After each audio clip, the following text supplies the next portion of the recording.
Most welcome dear friends, आप सभी लोगों का स्वागत है आपके अपने यूट्यूब चैनल डीजे सर पर। डियर फ्रेंड्स, यहाँ पर बहुत ही महत्वपूर्ण और मजेदार ये सेशन होने वाला है सिविक्स के बच्चों के लिए, जो कि क्लास 12th के बच्चे हैं। तो वीडियो में अंत तक बने रहेंगे डियर फ्रेंड्स। और ये एनसीईआरटी बेस्ड है और 30% जो सिलेबस है वो कटा हुआ है। और ये केवल ऐसा नहीं कि ये उत्तर प्रदेश, हालांकि देखा जाए तो मोस्ट इंपॉर्टेंट जो है उत्तर प्रदेश के जो मॉडल पेपर हैं या उनके जो पेपर हैं पिछले 5 सालों के, या जो अदर स्टेट के जैसे आपका उत्तराखंड हो गया और बिहार वगैरह हो गया, तो ये सभी राज्यों को ध्यान में रखते हुए डिस्कशंस ये सीरीज बनाई गई है। और यहाँ से प्रश्न जो है आप लोगों को भी देखने को अवश्य रूप से मिलेंगे। तो वीडियो में अंत तक बने रहिएगा और वीडियो थोड़ा सा भी आप लोग को हेल्पफुल लगा डिस्कशंस तो इसे लाइक जरूर कर दीजिएगा। तो चलिए आज हम लोग स्टार्ट करते हैं आज के इस महत्वपूर्ण सेशन को अपने। लेकिन इसमें देखिए यहाँ पर एक मोस्ट इंपॉर्टेंट जो आप लोग का मैंने नंबर दे रखा है डिस्कशंस 950 690 200 हिसाब, तो इसका खुद भी लाभ उठाइए और लोगों को भी इसे लाभान्वित जरूर कीजिए। ठीक है, बहुत ही महत्वपूर्ण है, ज्वाइन करिए इस नंबर से। तो चलिए स्टार्ट करते हैं आज के इस महत्वपूर्ण सेशन को डिस्कस। और ये पिछला लेक्चर यदि आप लोगों ने नहीं देखा है तो उसे ज़रूर देख लीजिएगा, क्योंकि देखिए यहाँ पर हम लोग ये 80 पेज का हम लोग का डिस्कस चल रहा है सेशन, बहुत ही महत्वपूर्ण। और इसमें हम लोगों ने ऑलरेडी 30 से 32 पेज तक आप लोगों के साथ डिस्कशन कर दिया है। तो डिस्कस लिंक जो है इसका जो पीछे का आप लोग को मिल जाएगा, उसमें जाकर देख लीजिएगा। वहाँ से हम लोग आगे बढ़ते हैं यहाँ पर अपने सेशन को लेकर। अब यहाँ से स्टार्ट करते हैं आज के इस महत्वपूर्ण सेशन को। यहाँ से देखिए यहाँ पर डिस्कस महत्वपूर्ण प्रश्नों की सीरीज देखिए हम लोग स्टार्ट कर रहे हैं। बहुत ही ज़्यादा महत्वपूर्ण प्रश्नों को शामिल किया गया है और ये सभी जो प्रश्न है वो आए हुए हैं और आगे भी इनके आने की संभावना पूरी की पूरी बनी हुई है। डिस्कस ये जो प्रश्न है वो नागरिक शास्त्र के लिए समझिए निचोड़ है एकदम। ठीक है, और एक काम याद रखिएगा, यदि ज़्यादा नंबर पाने की इच्छा तो डीजे सर चैनल जरूर लीजिएगा शिक्षा। तो चलिए, डीजे सर का कहना है इस चैनल से भी रेगुलर पढ़ते रहना है। और इस जाड़े का समय आ गया है, मोबाइल में अपने ईयरफोन जो है कानों में डालिए और 1 घंटे से 2 घंटे तक रोज रेगुलर जो है रात को इस चैनल से स्टडी जरूर करें। दिन में आप जो भी कर रहे हैं, जैसे तैयारी कर रहे हैं, क्या कर रहे हैं क्या नहीं कर रहे हैं, लेकिन कम से कम 2 घंटे का समय जो है आप लोग को इस चैनल पर अवश्य देना पड़ेगा। चलिए स्टार्ट करते हैं। पहला देखिए हम लोग का प्रश्न क्या है, शीत युद्ध का चरम बिंदु क्या था। बहुत ही मोस्ट इंपॉर्टेंट प्रश्न है। शीत युद्ध का चरम बिंदु क्या था। देखिए बात हो रही है यहाँ पर शीत युद्ध का। तो शीत युद्ध जानते ही थे, केवल कहा सुनी वाली बात ना, तो हमारी कदली तो हम तो कदली, तो ये बस यही भौकालबाजी करना, मारपीट। वास्तविक युद्ध न हो के युद्ध की स्थिति बने रहना ना। तो क्यूबा मिसाइल संकट जो था वही शीत युद्ध का क्या था, चरम बिंदु था। ये इंपॉर्टेंट प्रश्न रहेगा आप लोग का। और ये देखिए अति लघु प्रश्नों की सीरीज में देखिए अति लघु को हल्के मत लीजिएगा, क्योंकि यहाँ पर से प्रश्न जब मिलते हैं आप लोगों को ना सॉलिड नंबर देकर जाते हैं एडिशंस, और कभी भी इनका नंबर जो होता है वो कटता नहीं है। चलिए, ऑपरेशन फ्लड से क्या तात्पर्य है, बहुत ही मोस्ट इंपॉर्टेंट है। ऑपरेशन फ्लड से क्या तात्पर्य है, देखिए 1970 की बात है डिस्टेंस। 1970 में शुरू किया गया एक ग्रामीण विकास कार्यक्रम था। देखा जाए तो ऑपरेशन फ्लड क्या था, एक शुरू ग्रामीण विकास कार्यक्रम था, जिसके अंतर्गत मुख्यतः सरकारी सहकारी दूध उत्पादकों को उत्पादन से जोड़ा गया। देखिए मुख्य रूप से इसमें किस पर बात किया गया, देखिए दूध दूध तथा दूध से उत्पाद, जैसे कहा गया पनीर की बात हो गई, दही की बात हो गई, खोआ की बात हो गई। तो जो भी दूध से मटेरियल तैयार किए जाएंगे उन सभी के मुख्य रूप से उनकी उत्पादकता बढ़ाई जाए कैसे, किस प्रकार से, उसमें महत्वपूर्ण रूप से काम किया गया। ठीक है ना, ये इंपॉर्टेंट प्रश्न रहेगा आप लोगों का। प्रश्न संख्या 2। चलिए तीसरा देखते हैं प्रश्न हम लोग। ये सभी के सभी प्रश्न देखिए छटे हुए हैं और आप लोगों को देखिए मिल रहा है सेशन फ्री में सेशन आप लोग को मिल रहा है डिस्टेंस। और यदि थोड़ा सा भी बस आप लोगों से एक काम मांगा जा रहा है डिस्टेंस, इसे थोड़ा सा भी हेल्पफुल आप लोग के लिए लग रहा है तो इसे जरूर शेयर कर दीजिए। ठीक है, और फ्री में सेशन डिस्टेंस ऐसा मिलता नहीं जल्दी, बहुत दुर्लभ में मिलता है। यूट्यूब पर भी यहाँ पर अगर आप देखेंगे तो आपके लिए इतना सटीक कलेक्शन निकाल कर बहुत कम ही यूट्यूबर्स होंगे जो ऐसे प्रोवाइड कराते हैं। चलिए स्टार्ट करते हैं हम लोग प्रश्न संख्या 3 पर। अब आप लोग की बारी है, हमने तो अपना काम कर दिया है, अब आपकी बारी है। भारत में नियोजन के 2 उद्देश्यों का उल्लेख कीजिए। दोस्तों देखिए भारत में नियोजन के उद्देश्य की बात हो रही है। ये पहला पॉइंट क्या हो जाएगा, निर्धनता और बेरोजगारी को दूर करना। जाहिर सी बात है, नियोजन की व्यवस्था जो होती है वो उसमें चीज़ों को ध्यान में रखते हुए बात किया जाता है। निर्धनता और बेरोजगारी को क्या करना, दूर करना, और कृषि एवं उद्योग का विकास करना। भाई भारत जैसे देशों में देखा जाए तो कृषि के जान ही रहे हैं कि कृषि प्रधान देश तो हम लोग का है ही, और उद्योग के मामले में भी देखा जाए तो हम लोग का देश थोड़ा पिछड़ा हुआ है। तो यहाँ पर क्या है, उद्योग को भी ज़रूरत है और कृषि प्रधान देश होने की वजह से कृषि पर भी ध्यान देने की ज़रूरत है। तो दोनों ही देखा जाए तो महत्वपूर्ण पहलू हैं। ठीक है दोस्तों, अगर यदि एक को हम लोग हेड मानते हैं तो दूसरा समझिए टेल कहना स्वाभाविक रहेगा। तो दोनों चीज़ों को ध्यान रखना है, सबका साथ सबका विकास की बात होती है ना। देखिए बहुत ही ज़्यादा मोस्ट इंपॉर्टेंट प्रश्न डियर स्टूडेंट्स, फटाफट से इसे शेयर कर दीजिए सभी लोगों पर। बहुत ही ज़्यादा इंपॉर्टेंट प्रश्न है, मूलवासी को परिभाषित कीजिए। देखिए मूलवासी का मतलब क्या होता है, बहुत ही इंपॉर्टेंट ये वर्ड है लिखा हुआ, मूलवासी। मूल का मतलब ये होता है, जानते हैं, जैसे नहीं कहते हैं कि मूल बिया, मूल क्या है किसी भी चीज़ों का। जैसे हम लोग कहते हैं पेड़ पौधों का मूल क्या है, जड़ में जब जाते हैं हम लोग तो वहाँ पर मुख्य रूप से बातें होती हैं। यहाँ पर महत्वपूर्ण रूप से जो डिस्कशन बात होगा, देखिए मूलवासी का मतलब क्या होता है, किसी भी देश क्षेत्र में रह रहे, किसी भी देश या क्षेत्र में रह रहे वह लोग जो बहुत पहले से या उनके पूर्वज वहां पर रहकर अपना जीवन यापन करते आए हो, वहां के मूल निवासी कहलाते हैं। भाई जाहिर सी बात है, जैसे कहते हैं कि भैया तू लोग कहाँ का हुआ, वाराणसी का हुआ, आगे दूसरे जौनपुर का हुआ, गाजीपुर का हुआ, कहाँ का हुआ, तो कहते हैं लोग कि भैया हम यहाँ पर बहुत पैदाइशी हमारी 3 4 5 पीढ़ियाँ जो है वाराणसी में रहते रहे हैं लोग, तो यहाँ पर कहते हैं भैया मूलवासी यहाँ के। और कुछ लोग कहते हैं जैसे कहाँ पे कि उनके माता पिताजी हैं, माता जी हैं, कोई या तो रिलेटिव हो गया, तो नौकरी चाकरी के लिए, जॉब के लिए जब किसी अदर स्टेट में जाता है, किसी अदर डिस्ट्रिक्ट में जाता है, तो वहाँ पर 5 साल 10 साल होता है, अगर सभी जॉब करता है तो वहाँ पर ज़मीन वगैरह को ले लेते हैं लोग। तो एक तरीके से उन्हें हम लोग मूलवासी नहीं कह सकते। देखिए इनके लिए अनुसूचित जनजाति या आदिवासी शब्द का प्रयोग किया जाता था मुख्य रूप से देखा जाए तो। यहाँ पर मूलवासी जो है प्रश्न बहुत ही महत्वपूर्ण एडिशंस ये पूछा गया है, और जान रहे हैं कि आदिवासी समुदाय से हमारे इस जो राष्ट्रपति जी हैं वो बनाई गई हैं, ये भी एक बहुत महत्वपूर्ण प्रश्न है। तो ये प्रश्न आपका इंपॉर्टेंट रहेगा, क्योंकि उनको भी ध्यान में रखते हुए इस प्रश्न को ध्यान से देख लीजिएगा। और कमेंट बॉक्स में बताइए जाकर तुरंत फटाक से, कौन इस समय जो है वर्तमान में जो राष्ट्रपति चुनी गई उनका नाम क्या है, फटाक से नाम बताइए। डिस्टेंस बहुत ही मजेदार नाम है, और मजेदार नाम इसलिए क्योंकि बहुत ही वो पहली अभी आदिवासी महिला का नाम है वो, और पहली बार ऐसे निम्न स्तर से उठकर इतने उच्च स्तरीय अगर देखा जाए तो उपलब्धि को उन्होंने हासिल किया है। पांचवा देखिए प्रश्न क्या है, मिश्रित अर्थव्यवस्था क्या है। मिश्रित अर्थव्यवस्था के बारे में बात करना है हम लोग को कि मिश्रित अर्थव्यवस्था क्या होती है। निश्चय देखिए, यहाँ पर जब अर्थव्यवस्था की बात आती है तो जाहिर सी बात है, आप लोग जानते हैं कि पूंजीवादी की बात होती है, और उसके साथ ही साथ बात किया जाता है समाजवादी की बात किया जाता है ना। ये डिसीजन देखिए, समाजवादी की बात होता है और पूंजीवादी की बात होता है। तो यहाँ पर जब है पूंजीवादी में जानते हैं कि अमेरिका जो है ये मुख्य रूप से इस पर वर्क करता है पूंजीवादी पर। समाजवादी पर देखा जाए तो सोवियत संघ, जिसे हम लोग जिसे रूस के रसिया कहते हैं, वो है। देखिए अब इन दोनों ही अर्थव्यवस्थाओं को मिश्रित रूप से, यानी दोनों समाजवादी भी और पूंजीवादी भी, जब इन दोनों को ही जोड़ लिया जाए, मतलब इन दोनों को ही, पूंजीवादी और किसको, समाजवादी, इन दोनों को जब जोड़ लिया जाता है, सम्मिलित कर लिया जाता है, तो उसे ही हम लोग बोलते हैं मिश्रित अर्थव्यवस्था। ठीक है, और हम लोग का डिस्कशन जो भारतीय अर्थव्यवस्था है वो क्या है, मिश्रित अर्थव्यवस्था है। ठीक है ना, वो यहाँ पर दोनों प्रकार की अर्थव्यवस्थाओं का सामंजस्य लेके चला जाता है, जिसमें समाजवादी भी शामिल है और पूंजीवादी भी शामिल है। ठीक है ना, इंपॉर्टेंट प्रश्न रहेगा आप लोग का एग्जाम के दृष्टिकोण से। फटाफट से इसे शेयर कर दीजिए, फटाफट से और लोगों को कनेक्ट करिए। एक सेशन लंबा हम लोग कराने वाला डिस्कस, और उससे पहले भी देखिए बहुत ही महत्वपूर्ण प्रश्नों का मैंने ऑलरेडी आप लोगों के साथ डिस्कशन कर रखा है। कांग्रेस प्रणाली क्या है, देखिए इस समय क्या है, यहाँ पर भारत जोड़ो यात्रा हो रहा है इस समय ना, राहुल गांधी जी जो कर रहे हैं, तो कांग्रेस प्रणाली जानते हैं कांग्रेस के मुख्य रूप से अगर देखा जाए तो कांग्रेस प्रणाली भी भाई महत्वपूर्ण प्रश्न रहेगा ये आपका। देखिए इस समय वर्तमान से चीजें कुछ जोड़कर पढ़ना चाहिए आप लोगों को। ठीक है, तो कांग्रेस प्रणाली पर चलिए हम लोग बात करते हैं। देखिए भारतीय राजनीति के चुनावी प्रतिस्पर्धा के पहले दशक में कांग्रेस ने ही शासन और विपक्ष दल दोनों की भूमिका निभाई। भाई जाहिर सी बात है, जानते थे कि पहले जैसे कहा जाता है कि चाइना में जो है महत्वपूर्ण रूप से पार्टियां बहुत ज़्यादा नहीं हैं, कम्युनिस्ट पार्टियां हैं, मुख्य रूप से कुछ ही पार्टियां, तो उन्हीं लोग का दबदबा है। तो वैसे ही देखा जाए तो पहले भारत में भी क्या था, कांग्रेस की बात थी। ठीक है, इसी कारण देखिए भारतीय राजनीति के इस कालखंड को कांग्रेस प्रणाली कहा गया ना। कांग्रेस प्रणाली का मतलब कि उस सेशन में क्या था, केवल कांग्रेस का बोलबाला था। बाद में देखिए मुस्लिम लीग आया ना, तो कांग्रेस मुस्लिम लीग में ये विभाजन की बात आई कि ये आ गए लोग, वो आ गए। तो मुख्य रूप से जो पहले पार्टी थी कौन थी, कांग्रेस प्रणाली की बात होती है, कांग्रेस की बात होती है। ठीक है ना, और ये मुख्य रूप से देखा जाए तो देश को आज़ाद कराने के लिए बनाई गई थी। बाकी देश को आज़ाद कराने के बाद इसे हटा दिया जाएगा, लेकिन बाद में क्या स्थिति आई क्या नहीं आई, हटा नहीं हटा वो तो बात की बात है। अब आज तक भी वो पार्टियां चल रही हैं, उसके बाद देख रहे हैं कितनी पार्टियां आप लोग के सम्मुख हैं।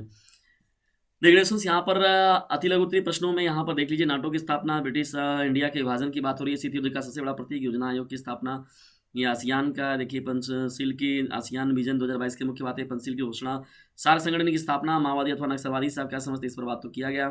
साइथ्रेपी की सर्वोपरि मान्यता क्या, यूरोपीय संघ की स्थापना, ये सभी महत्वपूर्ण प्रश्न हैं, इन लोगों को देख लीजिएगा एक बार आप लोग। और अब यहाँ पर डिस्कशन में सभी देखिए, इसमें खुद ही आगे मिलेगा आप लोग का जब हम लोग सेशन में आगे बढ़ेंगे तो, कि भारत चीन हो गया, भारत पाकिस्तान हो गया, ये सभी बात के बहुत ही महत्वपूर्ण कारण है। और ये से फुल फॉर्म जो है एटीबीटी, सीटीबीटी, ये सब बहुत ही महत्वपूर्ण है। तो इन प्रश्नों को भी देख लीजिएगा डिस्कशन, और उस नंबर पर जब आप मैसेज करेंगे तो मैं उसमें जोड़ लूँगा आप लोग को, और ये सभी के सभी जो महत्वपूर्ण जो ये पीडीएफ एडिशन मैं आप लोग को उपलब्ध करा दूंगा। ठीक है ना, चलिए आगे बढ़ते हैं हम लोग। यहाँ पर ये तो प्रश्नों की सीरीज की बात हो रही है आप लोगों के साथ, ये सभी के सभी प्रश्न एडिशंस बहुत ही महत्वपूर्ण है। और देखिए जो आप लोगों के साथ मुख्य रूप से अगर देखिए, ये याद रखिए एडिशन, इस नंबर को आप मत भूलिएगा, कुछ भी नहीं करना है, छोटा सा एक मैसेज आप लोग करना है एडिशन इस नंबर पर बस, 950 690 285 7। ठीक है, ये बहुत ही ज़्यादा महत्वपूर्ण नंबर है, इसको हल्के बिल्कुल भी मत लीजिएगा।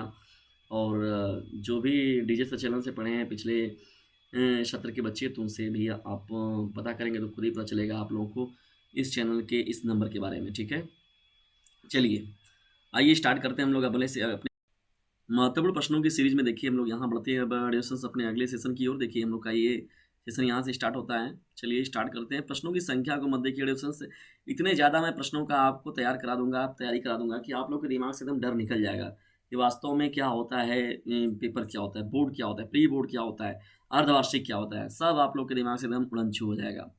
देखिए पहला हम लोग का प्रश्न क्या, 1960 के दशक में दोनों महाशक्तियों ने कौन कौन से दो महत्वपूर्ण समझौते पर हस्ताक्षर किए गए। देखिए दो महाशक्तियों के बारे में बात किया गया तो जान ही रहे हैं किसकी बात होती है, सोवियत संघ की बात हो रही है और किसकी बात हो रही है, यूएसए संयुक्त राष्ट्र अमेरिका की बात हो रही है। तो यहाँ पर देखिए दो महत्वपूर्ण समझौते पर हस्ताक्षर कौन कौन है। पहला देखिए क्या था, परमाणु परीक्षण प्रतिबंध संधि। पहला क्या था, परमाणु परीक्षण प्रतिबंध संधि, ये पहला था आप लोगों का। और दूसरी महत्वपूर्ण जो बात किया गया था, परमाणु अप्रसार संधि। इन्हीं दोनों महत्वपूर्ण तथ्यों पर देखिए महत्वपूर्ण रूप से समझौते जो हुए थे। ठीक है, ये पहला महत्वपूर्ण प्रश्न है डिविजन्स, और इसे याद रखिएगा। इंपॉर्टेंट प्रश्न है ये, पहला प्रश्न आप लोगों का। चलिए इंपॉर्टेंट प्रश्नों की सीरीज में बढ़ते हैं। अब हम लोग दूसरे प्रश्न की ओर। देखिए दूसरा हम लोग का प्रश्न क्या है, यहाँ पर शामिल किया गया, थोड़ा इसको ऊपर कर लीजिए, आइए। चलिए दूसरा हम लोग का प्रश्न क्या है, परमाणु अप्रसार संधि एनपीटी क्या है। परमाणु अप्रसार संधि, परमाणु अप्रसार संधि देखिए नाम से ही पता चल रहा है ना, परमाणु अप्रसार यानी परमाणु बम का जो है प्रसार न किया जाए, कैसे रोका जाए उसको, उस पर संधि किया गया। देखिए संपूर्ण विश्व में क्या परमाणु हथियारों को रोकने हेतु की गई संधि को परमाणु अप्रसार संधि कहते हैं। ये डिफिनेशन है, छोटा सा डिफिनेशन याद रखिएगा, केवल वर्ड को केवल बस विस्तृत रूप कर दिया गया है और कुछ भी नहीं है, एकदम सीधा चीज है। संपूर्ण विश्व में परमाणु हथियारों को रोकने हेतु की गई संधि को परमाणु अप्रसार संधि कहा जाता है। ठीक है, इसको तो जान गए आप। इसके अंतर्गत देखिए पांच महत्वपूर्ण जो देश थे, देश पांच महत्वपूर्ण देश, अमेरिका जिसमें शामिल है। ठीक है, और कौन शामिल है, दूसरा देखिए रूस हो गया आपका। ठीक है, तीसरा क्या हो गया आपका, ब्रिटेन हो गया, और क्या हो गया चौथा, क्या हो गया फ्रांस हो गया, और पांचवा जो है चीन को परमाणु शक्ति से संपन्न माना गया। मतलब ये माना गया कि जो अमेरिका है, रूस है, और उसके बाद ब्रिटेन है, और ये फ्रांस है, और उसके साथ ही साथ चीन है, ये सभी जो है परमाणु शक्ति से संपन्न है। ठीक है, इसके अतिरिक्त क्या था, बाकी देशों को एक ऐसे हथियार प्राप्त करने से यह संधि रोकती है कि मतलब अब तो बहुत ज़्यादा बन चुका है भाई, जाहिर सी बात है उड़ेगा कोई क्यों, जब व्यवस्थाएं उसके पास रहेंगी चपाचप एकदम, जब बड़ी पूरी बनी है तो भाई जाहिर सी बात है बम हम लोग रखे रहेंगे तो जाहिर से उत्पाद मचाएंगे ही। तो इसीलिए देखिए बाद में लाया गया, हालांकि सब बहुत चालाक कंट्रियाँ हैं, थोड़ा बना के अपने भारी हो गई, तो भैया दूसरे लोग मत बनाइए। ठीक है ना, याद रखिएगा, महत्वपूर्ण प्रश्न था आप लोग का डिस्कशन ये वाला। चलिए अगले प्रश्न की ओर बढ़ते हैं। फटाफट से आप लोग लाइक शेयर कर दिया गया डिस्कशन, आप लोग के लिए इतनी व्यवस्थाएं मिलती हैं लेकिन आप लोग इसका भरपूर लाभ उठा भी लेते हैं, लेकिन आप लोग इस चैनल को लाभान्वित नहीं करते। तो एक काम जरूर कर दिए, इतना महत्वपूर्ण सेशन आप लोग को फ्री में मिलता है तो आप लोग को बस छोटा सा एक काम करना है, इसे अपने क्लासमेट पर शेयर करना है। तो please share, like share and subscribe this channel. Perestroika और ग्लासनोद का क्या अर्थ है। देखिए पेरेस्ट्रोइका और ग्लासनोद का क्या अर्थ है। देखिए यहाँ पर बात हो रही है, पहला जो आपका वर्ड है पेरेस्ट्रोइका, क्या होता है ये, देखिए बहुत ही महत्वपूर्ण ये वर्ड है पेरेस्ट्रोइका। देखिए यहाँ क्या होता है, गर्भा क्योंकि सुधार प्रणाली थी, एक महत्वपूर्ण रूप से सुधार प्रणाली थी जिसमें किसी प्रकार के परिवर्तन का प्रारंभ दबाव की जगह सहमति से होने पर बल दिया गया था। देखिए महत्वपूर्ण से दबाव में नहीं बल्कि सहमति के द्वारा किसी को क्या किया जाएगा, एक ऐसी सुधार प्रणाली बनाई गई थी जिसमें कहा गया था कि दबाव बनाकर किसी चीज़ों पर बल नहीं दिया जाएगा बल्कि सहमति से किसी चीज़ों के लिए किसी को तैयार किया जाएगा। और यहाँ पर देखिए दूसरा जो महत्वपूर्ण वर्ड था डिविजन्स क्या था, ग्लासनोद। ग्लासनोद को भी याद रखिए, वर्ष 1985 में गुण वासियों ने सुधार के विज्ञान प्रसार को महत्व देना शुरू किया था। तो ये महत्वपूर्ण से जो बनाई गई थी आप लोगों की ये महत्वपूर्ण रूप से जो सुधार प्रणाली है और इम्पॉर्टेंट रही हैं डिविजन्स, पूछी गई हैं। कुछ ऐसे भी प्रश्न होते हैं जो कि पूछ दिए जाते हैं एग्जाम में, आप लोग इसके बारे में नहीं जाने रहते हैं तो बहुत दिक्कत हो जाती है।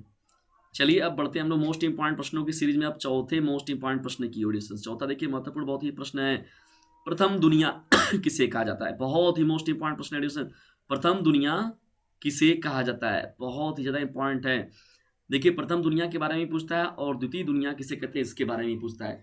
और अल्टरनेट पर जितना भी आप लोग का मॉडल पेपर है उसमें जानते हैं कि 7 सेट बनता है, आप लोगों का 7 या 8 सेट बनता है, तो उसमें से किसी न किसी सेट में आपको ये प्रश्न जरूर देखने को मिलेगा। प्रथम दुनिया का बात हो गया चाहे द्वितीय दुनिया की बात हो गया, ठीक है ना दोस्तों, दोनों ही इंपॉर्टेंट है।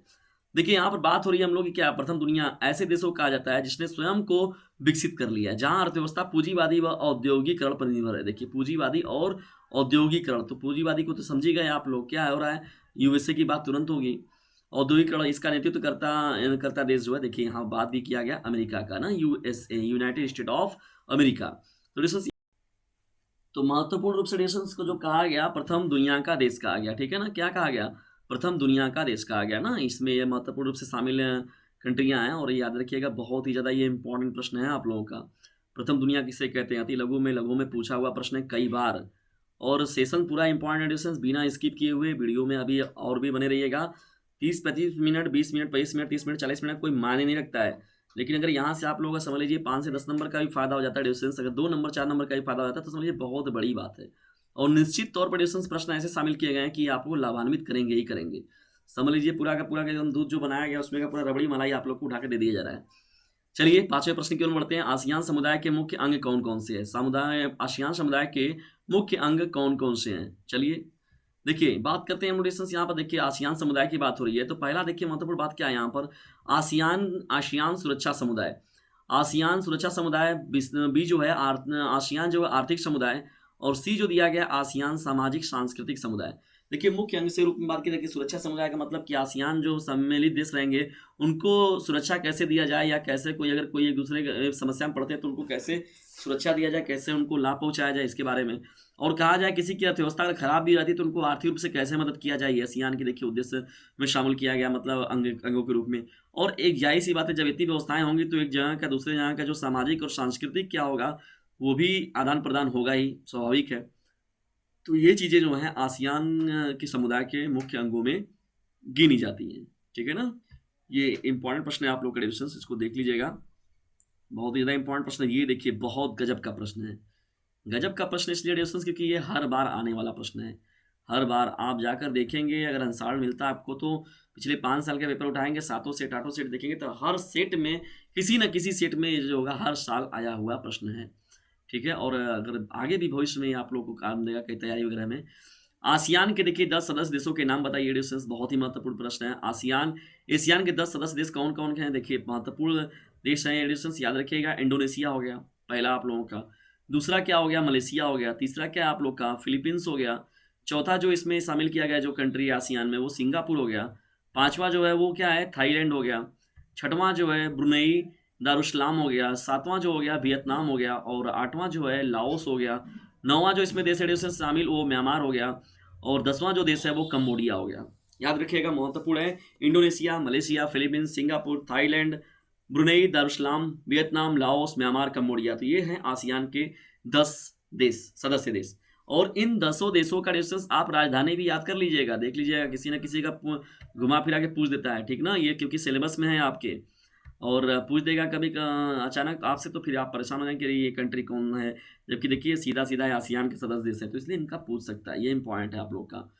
चलिए बढ़ते हैं हम लोग आगे प्रश्नों की सीरीज में। अब देखिए प्रश्नों की सीरीज में देखिए 7वां हम लोग का प्रश्न क्या है, श्रीलंका के जातीय संघर्ष में किनकी भूमिका प्रमुख है? बहुत ही महत्वपूर्ण प्रश्न है। प्रश्न संख्या 7, श्रीलंका के जातीय संघर्ष में किनकी भूमिका प्रमुख है?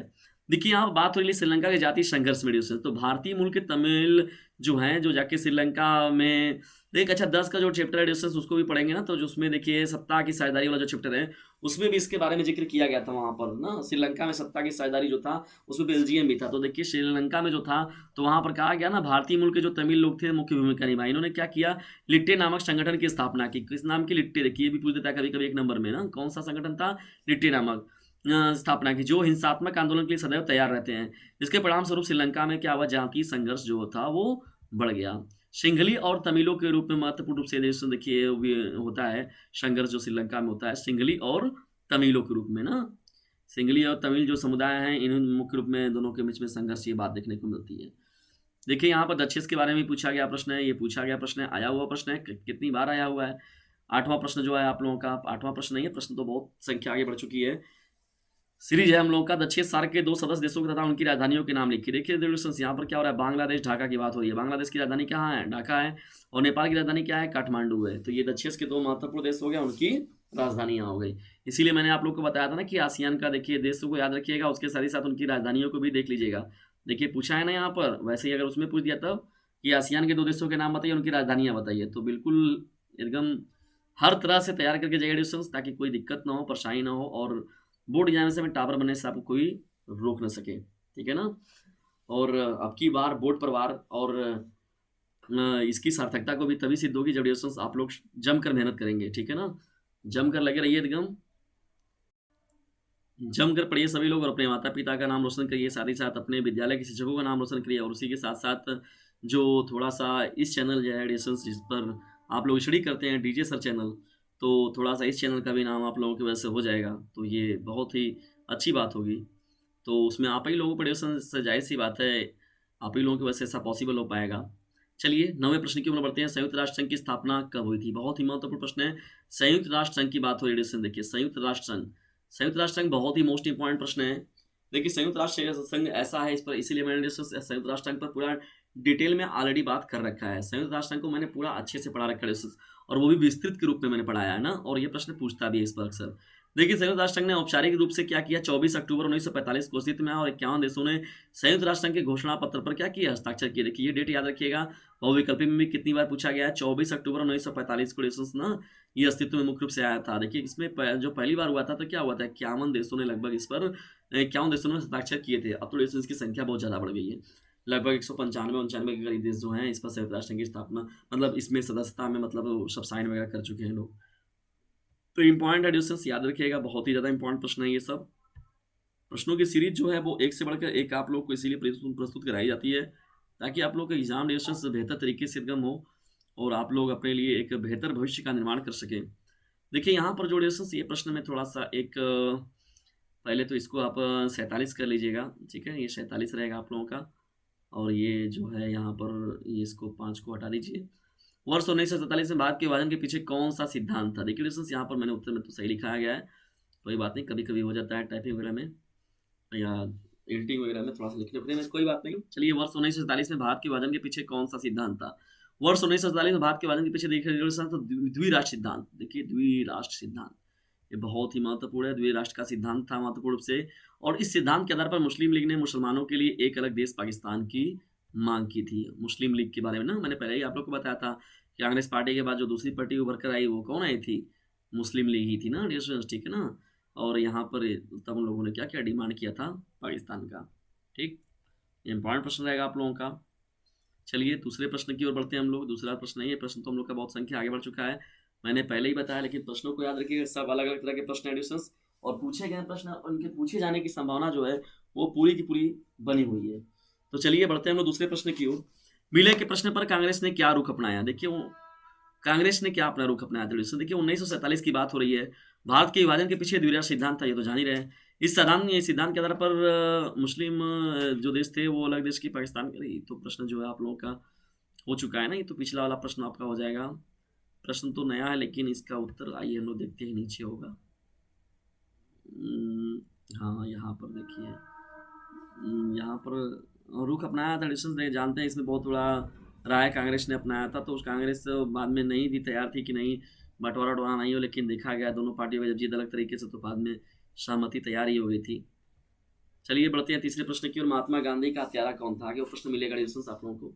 महात्मा गांधी का हत्यारा कौन था? एडिशन देखिए महात्मा गांधी का हत्यारा जो था एक हिंदू अतिवादी ने, जो नाथूराम विनायक गोडसे, पूरा नाम याद रखिएगा, नाथूराम विनायक गोडसे नाम था। ठीक है, RSS प्रमुख के बारे में बात हो रही है। 30 जनवरी को 1948 को महात्मा गांधी की गोली मारकर हत्या कर दी गई थी, ठीक है ना। और इटालियन पिस्टल से किया गया था। किससे किया गया था? इटालियन पिस्टल से। और जब मारा गया था महात्मा गांधी जी को तो उनके मुख से अंतिम बार जो निकला था, क्या निकला था? हे राम निकला था, ठीक है, ये महत्वपूर्ण वर्ड रहेगा आप लोग का। और देखिए महात्मा गांधी गोली मारकर हत्या कर दी गई थी, तो यहाँ पर 30 जनवरी से 2 फरवरी तक जो था, 2 की 4 फरवरी तक था जो, वो RSS पर बैन लगा दिया गया था, ठीक है। उसके बाद फिर RSS पर से बैन को हटाया गया बाद में ना। और ये क्योंकि ये क्यों बैन लगाया गया था? क्योंकि जो नाथूराम विनायक गोडसे थे वो क्या थे? RSS के प्रमुख थे उस समय। तो ये इंपॉर्टेंट प्रश्न रहेगा आप लोग का, प्रश्न संख्या 3, ठीक है ना, याद रखिएगा, बहुत ही ज़्यादा इंपॉर्टेंट प्रश्न है एडिशंस, ये बहुत अंदर से निकाल कर आप लोगों के लिए मेहनत हो रहा है, तो थोड़ा सा आप लोगों का भी फर्ज बनता है कि इस चैनल के लिए थोड़ा सा परिश्रम आप लोग भी करें। और आप लोग के परिश्रम के लिए कितना छोटा समय काम आप लोग को दिया हुआ कि केवल आप लोग को लाइक करना है, शेयर करना है, और चैनल पर नए हैं तो चैनल को तो सब्सक्राइब तो करना है, ये तो आप लोगों की ज़रूरत है एडिशंस। लेकिन लाइक जब करते हैं आप लोग तो उससे एक इंटरनल मोटिवेशन मिलता है कि हाँ मेरा कंटेंट जो है आप लोगों को पसंद आ रहा है। और उसके बाद यदि शेयर करते हैं तो जानते हैं कि ऑनलाइन प्लेटफॉर्म का जो होता है, sharing is the best way of learning. तो इतना यदि आप करते हैं एडिशंस तो इससे हम लोग को एक समर्थन मिलता है, तो इतना आपका हम लोग जरूर कर दिया करें, क्योंकि वीडियो आप लोग को पसंद आता है, सेशन ही पसंद आता है, लेकिन आप लोग उसे शेयर नहीं करते हैं। तो प्लीज़ इतना आप लोग काम जरूर कीजिए कि इसे शेयर जरूर कीजिए। चलिए बढ़ते हैं हम लोग 5वें प्रश्न की। देखिए 5वां हम लोग का प्रश्न क्या है? राज्य पुनर्गठन आयोग की संस्तुतियों के आधार पर राज्य एवं केंद्र शासित प्रदेश सृजित हुए थे? ठीक है दोस्तों, ये इंपॉर्टेंट प्रश्न रहेगा। देखिए कितने राज्य और कितने केंद्र शासित प्रदेश के बारे में बात कर रहा है यहाँ पर। देखिए 1963 रिपोर्ट के आधार पर राज्य पुनर्गठन आयोग 1963 रिपोर्ट के आधार पर देखा जाए तो 1956 में जो राज्य पुनर्गठन अधिनियम संसद में पारित किया गया था, तो उसमें क्या था, 14 राज्यों को महत्वपूर्ण रूप से शामिल किया गया था, 14 राज्य, और उसमें 6 केंद्र शासित प्रदेश जो थे उनके बारे में बात किया गया था कि भैया क्या रहेंगे, 14 राज्य रहेंगे आपके, और 6 क्या रहेंगे, केंद्र शासित प्रदेश रहेंगे। और क्वेश्चंस आप लोग को एक छोटा सा प्रश्न मैं दे रहा हूँ, कमेंट बॉक्स में जाइए, फटाक से उसका उत्तर दीजिए। और प्रश्न क्या है आप लोगों का, प्रश्न बस ये है, एक छोटा सा प्रश्न निगम, कि वर्तमान में जो हैं वो कितने राज्य और कितने केंद्र शासित प्रदेश हैं इस समय भारत में, जो हैं कितने राज्य और कितने केंद्र शासित प्रदेश हैं, से ही आप लोग को एक प्रश्न छोटा सा दिया जा रहा है। चलिए आगे बढ़ते हैं हम लोग, और इम्पॉर्टेंट प्रश्नों की सीरीज में हम लोग अब देखते हैं प्रश्नों की संख्या का जो है यहाँ पर प्रश्न संख्या 6, बहुत ही महत्वपूर्ण प्रश्न है। प्रश्न संख्या 6 देख लीजिए इसको। भारत में खाद्य संकट कब उत्पन्न हुआ तथा इसके कौन से क्षेत्र प्रभावित हुए थे? तो देखिए खाद्य संकट कब उत्पन्न हुआ था तथा इसके कौन से क्षेत्र जो थे प्रभावित हुए थे। देखिए बात हो रही है 1960 की। देखिए 1960 में, जब जानते हैं 1947 में देश हम लोग का आज़ाद हुआ, तो यहाँ पर तो इनकी जनसंख्या तो थी, बाद में यहाँ पर और लोगों को रोक भी दिया गया, भैया आप रुकना चाहते तो रुक जाइए यहीं पर। तो यहाँ के लोग तो यहीं पर रुक गए, और दूसरे कंट्रियों दूसरे जगहों के लोग भी यहाँ पर आ गए। तो यहाँ पर जनसंख्या क्या थी, बहुत ज़्यादा बढ़ गई थी उस समय, क्योंकि प्रवासी लोग भी बहुत ज़्यादा यहाँ पर ऑलरेडी आ चुके थे। तो 1960 के दशक में क्या हुआ, भारत में देखिए खाद्य संकट की स्थिति बहुत भयानक उत्पन्न हो गई थी। पीछे वजह क्या था कि खानों वालों की संख्या बढ़ गई, और उसी समय फसल भी हम लोग के यहाँ उत्पादन जो था, हम लोग के भारतवर्ष में फसल की भी उस साल उत्पादकता खराब हुई थी, क्योंकि मौसमी वगैरह देखा जाए घटनाओं की वजह से जो फसल था बहुत राज्यों का बर्बाद हुआ था। इसमें ड्यूरेशन देखा जाए तो सबसे महत्वपूर्ण रूप से जो था, बिहार में बहुत भयानक संकट, खाद्य संकट की स्थिति पैदा हुई थी। खाद्य संकट से देखिए पश्चिम बंगाल की बात हो गई, उड़ीसा की बात हो गई ना, पश्चिम बंगाल हो गया आप लोग का, और उसके साथ ही साथ दो था ड्यूरेशन से, देखिए उड़ीसा राज्य हो गया, पूर्वी उत्तर प्रदेश हो गया, उसके साथ ही साथ देखिए बिहार को टारगेट कीजिएगा, बिहार को ध्यान में रखिएगा ड्यूरेशन, क्योंकि बिहार देखिए उसमें सेंटर में लिया गया था। तो बिहार जो था वो अधिक प्रभावित हुआ था। किससे प्रभावित हुआ ड्यूरेशन? खाद्य संकट की जो समस्या आई हुई थी। और 1960 के दशक की ये घटना है, और बहुत ही ज़्यादा पॉपुलर और मोस्ट इम्पॉर्टेंट ये घटना है ड्यूरेशन, क्योंकि इस घटना ने बहुत ज़्यादा प्रभावित किया था। ठीक है ना। देखिए ये प्रश्न तो वही है, आप लोगों का इस पर डिस्कशन तो किया ही गया। देखिए चलिए बढ़ते हैं हम लोग अगले प्रश्न की ओर। देखिए अगला प्रश्न हम लोग क्या है, बहुत ही ज़्यादा मोस्ट इंपॉर्टेंट प्रश्न है ड्यूरेशन, प्रश्न संख्या 4, बहुत ही जानदार प्रश्न है। थोड़ा सा भी आप लोग को जानदार लग रहा है तो प्लीज़ दबा दीजिए लाइक वाला बटन। ठीक है, इतना काम आप लोग जरूर कीजिए। और एक काम और भी याद रखिएगा, डीजे सर का कहना है इस चैनल को लिंक जो है उसे अपने क्लासमेट पर शेयर करते रहना है। ठीक है ना। और ज़्यादा नंबर पाने की इच्छा तो डीजे सर चैनल से जरूर लीजिएगा शिक्षा, क्योंकि याद रखिएगा लोगों के अंदर ज्ञान की पुंगी बजाने वाला जो चैनल है उसका नाम है डीजे सर, न कि गानों का रिमिक्स बजाने वाला। लोगों के अंदर ज्ञान की पुंगी बजाने वाला जो चैनल है उसका नाम है डीजे सर। देखिए भारत के विभाजन के बीच में उत्तरदायी कारण देखा जाए तो बहुत है। कारण कौन कौन से, तो बहुत तरीके के कारण है। देखिए पहली बात तो जानते ही हैं कि पहला जो महत्वपूर्ण होता है द्विराष्ट्र सिद्धांत का होना। देखिए द्विराष्ट्र सिद्धांत के आधार पर ही बांटा भी गया था देश को। विभाजन के प्रति देखिए एक दो कारण नहीं थे, बहुत कारण थे। ठीक है, पहला जो महत्वपूर्ण कारण ये था। दूसरा क्या था, राजनीतिक बदलाव को प्रमुखता देना। राजनीतिक बदलाव का मतलब क्या आइडिया, वहाँ पर जैसे कहा गया कांग्रेस पार्टी तो थी, उसके बाद यहाँ पर जो मुस्लिम लीग अलग से बन गई, तो उसी में क्या हुआ, जो देखा जाए तो कुछ मतभेद उन लोगों में हुए, मनभेद बाद में उत्पन्न हुआ, बाद में धीरे धीरे विभाजन की बात करने लगे वो लोग। ठीक है। तीसरा देखिए क्या महत्वपूर्ण रूप से देखा जाए तो सांप्रदायिक दंगे होने लगे। सांप्रदायिक दंगे कि हम ही हमारा है, तो वहाँ हुआ तो, और जो तू यार आओ तो नहीं देखिए। और जब गदर मूवी देखेंगे आप डिस्कस, तो वहाँ से बहुत ज़बरदस्त इसके बारे में दिखाया भी गया है बाकायदे। सांप्रदायिक दंगे को बहुत कितने बड़े पैमाने पर प्रभावित था, वो विभाजन के समय का ही दृश्य दिखाया गया डिस्कस। जो गदर मूवी चली थी सनी देओल वाली, अभी गदर 2 भी आने वाली है, देखिए क्या होता है उस मूवी का। चलेगी वो भी चपचपा के, और क्या, कोई ऑप्शन तो है नहीं, चलना ही है उसको। चलिए बढ़ते हैं हम लोग 7वें प्रश्न की ओर। 7वां देखिए प्रश्न क्या है, श्वेत क्रांति किससे संबंधित है? श्वेत क्रांति, देखिए श्वेत क्रांति की बात हो रही है। श्वेत क्रांति बहुत ही महत्वपूर्ण प्रश्न है। श्वेत क्रांति देखिए कहा गया तो दूध के अधिक उत्पादन एवं दूध से बने हुए जो पदार्थ थे, जैसे कौन कौन एडिशन, देखिए यहाँ पर मक्खन की बात हो गई ना, दही की बात हो गई, पनीर की बात हो गई आदि, ऐसे जो भी चीज़ें हैं, जो भी मटेरियल जो कि दूध से बनते हैं, उनके उत्पादन में तीव्र गति से वृद्धि कैसे हो, कैसे इनकी उत्पादकता को ज़्यादा से ज़्यादा बड़े पैमाने पर बढ़ाया जाए। तो इसके बारे में जो डिस्कशन किया गया, डिस्कस वो किसमें किया गया, श्वेत क्रांति में ही इस बात को शामिल किया गया। ठीक है ना, याद रखिएगा ये बहुत ही इंपॉर्टेंट प्रश्न है आप लोग का। कौन सा प्रश्न? प्रश्न संख्या जो यहाँ पर दिया गया है श्वेत क्रांति पर तो बात हो गया। अब हम लोग आगे बढ़ते हैं सेशन को लेकर अपने।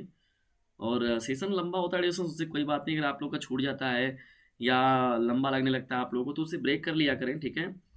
और मैं आप लोग के लिए लेकिन कंटेंट बना ड्यूरेशन में, जब मैं कंटिन्यूसली आप लोग के लिए 40 मिनट, 45 मिनट, 50 मिनट, 1 घंटे का कंटेंट मैं बना सकता हूँ, तो आप पढ़ नहीं सकते, बिल्कुल पढ़ सकते हैं, ठीक है। यदि फिर भी अगर कोई विद्यार्थी को अगर लग रहा है कि नहीं हाँ कंटेंट बहुत लंबा हो रहा है, लंबा सेशन हो रहा है, तो आप वीडियो को वहाँ पर स्किप कर रोक दिया करिए, फिर बाद में वहाँ से कंटेंट को पूरा पढ़ लिया करिए, ठीक है दोस्तों। बिल्कुल भी छोड़िएगा मत, याद रखिएगा, नहीं तो बहुत पछताएंगे।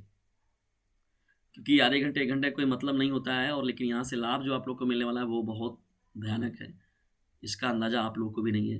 पंचवर्षीय योजना देखिए दोस्तों, कितना महत्वपूर्ण प्रश्न है। देखिए पंचवर्षीय योजना अगर आप कर लेते हैं तो सामाजिक विज्ञान में भी आपका फंसता है, और उसके साथ ही साथ सिविक्स में, नागरिक शास्त्र में आप लोग का यहाँ से प्रश्न मिलता है, इतिहास में भी प्रश्न मिलता है।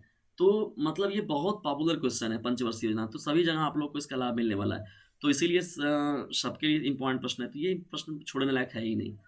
देखिए पंचवर्षीय योजनाओं के अंतर्गत क्या किया गया अभिप्राय, उन योजनाओं से था जिसके अंतर्गत सरकार आर्थिक विकास के संदर्भ में आने वाले 5 वर्षों के लिए आय व्यय की योजना बनाती थी। आय व्यय की योजना बनाने का मतलब था डिस्टेंस, देखिए वो क्या किया जाता था 5 वर्षों के लिए क्या क्या किया जाए। जैसे 5 वर्षों के लिए योजना में कहा गया कि ये जो 5 वर्ष है इस पर मुख्य रूप से कृषि किसान पर ध्यान दिया जाएगा, कृषि पर ध्यान दिया जाएगा।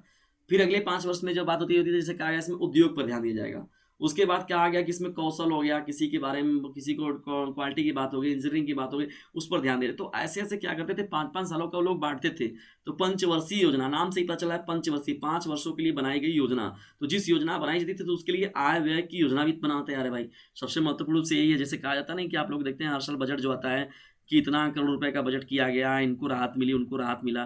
तो ये डिसीजन कहीं ना कहीं से उन्हीं संदर्भों में किया जाता है। अब तो पंचवर्षीय योजना का नाम चेंज करके क्या कर दिया गया, नीति आयोग कर दिया गया, national institute for transforming India. और पंचवर्षीय योजना रहे चाहे नीति आयोग रहे, तो उन दोनों की योजना रहे, तो दोनों के ही जो महत्वपूर्ण रूप से अगर कहा जाए डिसीजन, तो कौन है प्रमुख बताइए। जो प्रमुख होते हैं प्रधानमंत्री होते हैं इसके अध्यक्ष ना, और अध्यक्ष कौन है वर्तमान में, प्रधानमंत्री नरेंद्र मोदी जी, ठीक है। ये इंपॉर्टेंट प्रश्न रहेगा आप लोगों का, कभी कभी आप पूछा गया डिस्टेंस, ये है लेटेस्ट में ही पूछा गया प्रश्न है। 9वें प्रश्न की ओर बढ़ रहे हैं, भारतीय विदेश नीति के 4 प्रमुख आधार सिद्धांत क्या है। देखिए कहा जाए तो भारतीय विदेश नीति कौन किन किन विदेशों में मुख्य रूप से काम करती है। देखिए पहला जो महत्वपूर्ण रूप से था गुटनिरपेक्षता की बात होती है, किसी भी गुट में ना शामिल होकर अपने आप को क्या करना, निष्पक्ष रखना, गुटनिरपेक्षता की बात होती है। दूसरा क्या है, निशस्त्रीकरण को बढ़ावा देना। निशस्त्रीकरण का मतलब हो गया हथियार वगैरह के क्या किया जाए, कम से कम उपयोग हो। साम्राज्यवाद का विरोध करना, ठीक है, साम्राज्यवाद का भी विरोध करना, ये डिसीजन शामिल किया गया किसमें, भारतीय विदेश नीति में। और देखिए यहाँ पर जो है वैश्विक शांति के लिए प्रयास करना। वैश्विक शांति के लिए प्रयास करने का मतलब डिसीजन, जैसे अभी देखिए हाल ही में जो लड़ाई वगैरह चल रहा था यूक्रेन और उधर रूस वाला, तो उसमें देखिए भारत कहीं ना कहीं शामिल हुआ। उधर देखिए ईरान और वाला, इराक वाले पर जब था, ईरान वाले पर अमेरिका, तो उसमें हस्तक्षेप करता है भारत को। भारत बड़ा समझौता वाला कंट्री है, बीच में अक्सर संवाद के लिए भारत को ही बुलाया जाता है। और ज़्यादातर बड़ी बड़ी कंट्रियाँ भी देखिए, रशिया हो गया, इधर यूक्रेन वाला था, तो उसमें भी भारत कहीं ना कहीं से अपना बताया गया शांति रही है भैया, मिलजुल कर रही है, मिलजुल कर रही है, वही बातें की जा रहा था, ठीक है। तो याद रखिएगा ये हम लोग के भारतवर्ष की विशेषता है, बहुत ही हम लोग के लिए गर्व की बात है। 10वां देखिए हम लोग का प्रश्न क्या है, भारत और पाकिस्तान के बीच सिंधु नदी जल विवाद किसकी मध्यस्थता से सुलझाया गया। बहुत ही महत्वपूर्ण प्रश्न है। देखिए पाकिस्तान और भारत पाकिस्तान के बीच में सिंधु जल विवाद जानते हैं, विवाद का खड़ा कितनी बार बना हुआ है। देखिए विश्व बैंक इसमें मध्यस्थता में प्रमुख रूप से शामिल था। डिसीजन कौन था, विश्व बैंक था ना, वर्ल्ड बैंक इसमें शामिल हुआ था मध्यस्थता में, भारत और पाकिस्तान के सुलझाया गया। देखिए इसमें क्या था, 1960 में जब ये सुलझाया गया तो उसमें प्रधानमंत्री कौन थे, पंडित जवाहरलाल नेहरू थे। और जो पाकिस्तान के प्रमुख थे जनरल कौन थे, अयूब खान। तो अयूब खान और ये भारत के प्रधानमंत्री कौन थे, पंडित जवाहरलाल नेहरू का ये देखिए संधि था, मुख्य रूप से किया गया। और ये किसकी मध्यस्थता में किया गया था, विश्व बैंक की मध्यस्थता में किया गया था ना, कि हाँ भैया ये जल का ऐसे उपयोग करेंगे, ऐसे करेंगे, वहाँ करेंगे, ले जाएंगे, ले आएंगे, जो भी था उसमें किया गया। तो इसको शामिल किया गया इंडस वाटर ट्रीटी के नाम से ना। ये इंपॉर्टेंट प्रश्न है आप लोगों का, याद रखिएगा, बहुत ही महत्वपूर्ण प्रश्न है। परमाणु युद्ध के 2 प्रभाव, प्रभाव तो एक प्रभाव जानते ही कितना खतरनाक होता है डिस्टेंस। परमाणु युद्ध के प्रभाव के बारे में बताने की जरूरत नहीं है, आप लोग अच्छे से एकदम जानते हैं। देखिए लेकिन मैं फिर भी आप लोगों के साथ डिस्कशन यहाँ पर कर रहा हूँ। पहला देखिए महत्वपूर्ण प्रश्न क्या, आज दुनिया से सर्दी गर्मी का मौसम ही समाप्त हो जाएगा। परमाणु युद्ध का प्रभाव देखिए इतना भयानक होता है कि सर्दी गर्मी क्या होता है, मौसम के बारे में लोग भूल जाएंगे कि यहाँ जाड़े का, जैसे अभी जाड़ा आने वाला है, आ गया है, तो लोग जाड़ों में कैसे रह रहे हैं, गर्मी में कैसे रह रहे हैं। तो आधी दुनिया जो होगी सर्दी गर्मी का मौसम ही भूल जाएगी। दूसरी महत्वपूर्ण जो बात होगी डिस्टेंस, आधी दुनिया में करीब 2 अरब लोग भूख से मर जाएंगे। ये देखिए बहुत ही ज़्यादा दर्दनाक है। आधी मतलब दुनिया का देखा जाए तो 2 अरब लोग क्या होंगे जो भूख से मर जाएंगे, तो ये ज़्यादा कष्टकारी है। और तीसरा जो है वनस्पति और पेड़ पौधों का निशान तक मिट जाएगा। तो भाई जाहिर सी बात है उनका निशान मिट जाएगा, तो आप तो यहाँ रह के अकेले बहुत बड़ा तीर तो मार नहीं लेंगे। भाई जाहिर सी बात है ऑक्सीजन चाहिए ना आप लोग को, ऑक्सीजन के लिए पेड़ पौधे तो रहने भी चाहिए। तो सब मिला जुला कर ये इंपॉर्टेंट है डिस्टेंस। चलिए आज जितनी बातें हुई हैं तो थोड़ा सा टेस्ट भी आप लोगों का हो ही जाए। बहुत बताया गया आप लोगों को, मैंने बहुत बात बताया हुआ है। और देखिए पहला हम लोग का देखिए यहाँ प्रश्न क्या है, वारसा संधि किस वर्ष अस्तित्व में आई। बहुत ही महत्वपूर्ण प्रश्न है डिस्टेंस, बहुत ही महत्वपूर्ण प्रश्न है। और यदि पहला सेशन आप लोगों ने, ये सब के सब जो प्रश्न है डिस्टेंस आपके एग्जाम के दृष्टिकोण से बहुत ही महत्वपूर्ण है और आप लोग एग्जाम में शामिल भी होने वाले हैं। तो वीडियो को बिना स्किप किए हुए पूरा देखिए, ठीक है। और चलिए आपको टेस्ट का अब यहाँ पर करा लेते हैं हम लोग एक सेशन में। देखिए पहला हम लोग का प्रश्न क्या है टेस्ट का आप लोगों का, वारसा संधि किस वर्ष अस्तित्व में आई। ए जो दिया गया 1952 में, बी जो दिया गया 1953, सी जो दिया गया 1945, डी जो दिया गया 1955। डियर स्टूडेंट्स मैं इसका उत्तर जो है आप लोगों को नहीं बताऊंगा क्योंकि मैंने ऑलरेडी सेशन के पहले भाग में जो था और मैंने ऑलरेडी आप लोगों के साथ बात कर रखा है। तो अब आपकी बारी है, ठीक है ना। पेपर में आप लोग देने वाले हैं कुछ दिनों के बाद, पेपर में जब जाएंगे आप तो क्या वहाँ देंगे, तो बिल्कुल आप देख लीजिए इसको एक बार अच्छे से। बहुत ही महत्वपूर्ण प्रश्नों की सीरीज और फटाफट से जो है इन प्रश्नों का उत्तर जरूर दीजिए। दूसरा देखिए प्रश्न क्या है इसमें शामिल किया गया, सार्क के सदस्य देशों की संख्या कितनी है। बहुत ही ज्यादा महत्वपूर्ण प्रश्न है, सार्क के सदस्य देशों की संख्या कितनी है, 5 है, 7 है, 6 है या फिर 8 है। जल्दी से जाइए कमेंट बॉक्स में और फटाक से उत्तर दीजिए, ठीक है डिस्टेंस। जब आप लोग उत्तर देंगे तभी आनंद आएगा, घोर आनंद की प्राप्ति होगी। चलिए हम लोग का रह गया, चलिए कोई बात नहीं। प्रश्न संख्या 3 की ओर हम लोग बढ़ रहे हैं। देखिए प्रश्न संख्या 3, तो प्रश्न संख्या 3 कौन है डिस्टेंस आप लोग का यहाँ पर, बहुत ही इंपॉर्टेंट प्रश्न है ये प्रश्न संख्या 3 भी। कौन निरगुट आंदोलन का संस्थापक नेता नहीं था। पंडित नेहरू हो गए, कर्नल नासिर हो गए, मार्शल टीटो हो गए और कर्नल गद्दाफी हो गए। तो इनमें से कौन है, इनके बारे में बताना है आप लोग को।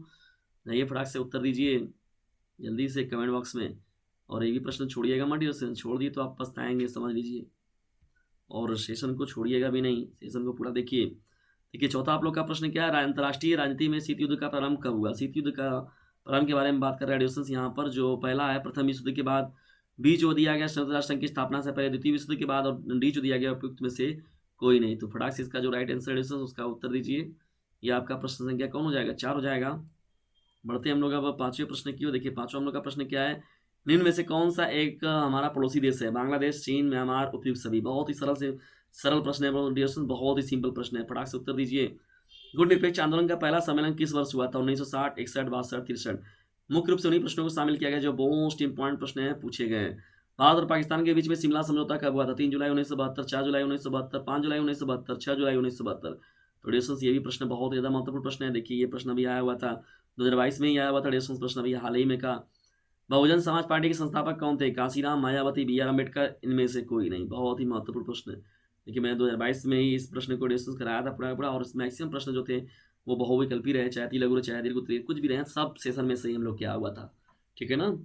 देखिए 9वां प्रश्न क्या है, और 2023 रहे 24 रहे जो भी पेपर होगा देखिएगा सेशन में कितना ज्यादा यहाँ से प्रश्न आप लोग को मिलेंगे 2023 में भी। 9वें प्रश्न की ओर बढ़ते हैं। आसियान स्थापित किया गया था 1955 में, 1956 में, 1967 में, 1970 में।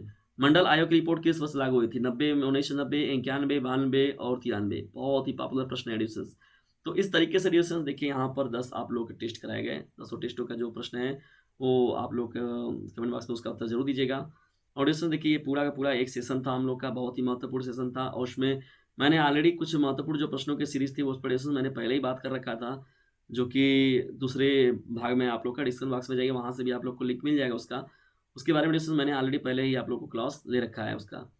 और मैंने उससे देखिए सब जो प्रश्न आप लोग को देखने को मिल रहे हैं सब के बारे में मैंने पहले ही क्या हुआ, बहुत अच्छे से मैंने आप लोग को इस सब प्रश्नों के बारे में बता रखा है। ऑडियंस एक काम छोटा सा आप लोग करना है कि यदि थोड़ा सा भी आप लोग के हेल्पफुल लग रहा है ऑडियंस सेशन, तो इसे प्लीज़ लाइक शेयर और सब्सक्राइब जरूर कर दें और अपने क्लासमेट पर शेयर जरूर करें, क्योंकि याद रखिएगा sharing is the best way of learning. और देखिए सभी प्रश्न जो है पहले भाग में जैसे देखिए बहुत ही महत्वपूर्ण प्रश्नों को शामिल किया गया था, इन प्रश्नों को बिल्कुल भी मत छोड़िएगा। सभी जो प्रश्न है वो एक से बढ़कर एक शामिल थे पहले भाग में भी, और दूसरे भाग में तो है जानदार प्रश्न थे ही। और डिस्टेंस ये महत्वपूर्ण सेशन आपको कैसा लग रहा है, कितना हेल्पफुल है आप लोग के लिए, इसके बारे में भी कमेंट बॉक्स में अपनी राय जरूर दीजिए, ठीक है। और एक काम और करिए, कि इसे अपने क्लासमेट पर शेयर ज़रूर कीजिए। और याद रखिएगा बोर्ड एग्जाम से नज़दीक आ रहा है धीरे-धीरे आप लोगों के। कब आप लोग का जाने का समय ये 2-3 महीने निकल जाएगा, आप लोग को पता भी नहीं चलेगा, पता चला कि आपका बोर्ड का एग्ज़ाम आ गया। तो इसमें बिल्कुल भी लापरवाही नहीं। मैं आप लोग को एकदम छोटा-सा काम देता हूँ, 24 घंटे में कम से कम आप लोग को 2 घंटे तो डीजे सर चैनल के लिए निकालना ही पड़ेगा। अगर आप 2 घंटे निकालते हैं ड्यूरेशंस रेगुलर इस चैनल पर, तो समझ लीजिए आप लोग अपने एग्ज़ाम में दृष्टिकोण से देखा जाए तो आप 80 प्लस जाने से आपको कोई नहीं रोक सकता। और थोड़ा-सा आप और परिश्रम कर देंगे तो समझ लीजिए आप बोर्ड की टॉपरों की लिस्ट में भी आसानी से पहुँच सकते हैं। तो ड्यूरेशंस इसी उम्मीद के साथ हम लोग फिर मिलेंगे किसी अन्य लेक्चर में, किसी अन्य टॉपिक के साथ। और तब तक के लिए टेक केयर, गुड बाय, जय हिंद, जय भारत। अब की बार बोर्ड परिवार की जो सार्थकता है उसे ज़रूर सिद्ध किया जाएगा, वो भी मिलकर।